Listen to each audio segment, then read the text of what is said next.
Hey guys, and welcome back to my channel. It's been like what, 3, maybe 4 weeks since my last update, but anyways, I finally got the car back like 3 days ago and it's finally fixed.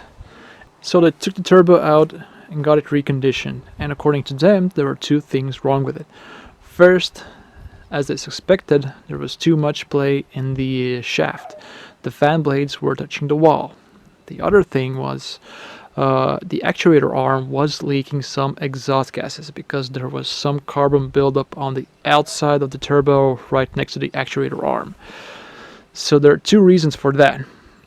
One is a clogged DPF, a diesel particulate filter. Since this car doesn't have a DPF, it's got to be the other thing.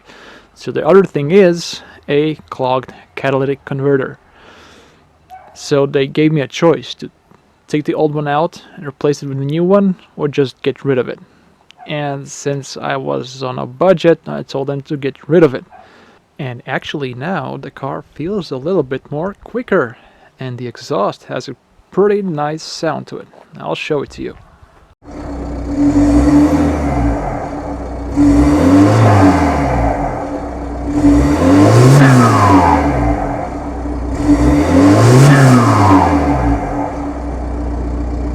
Sounds pretty good for a stock exhaust, I think at least. But there is a downside.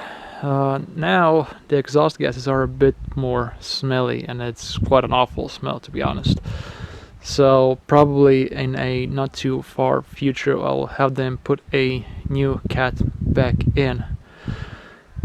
And I guess that's it for today. There are more videos coming up, so see you then, and thanks for watching.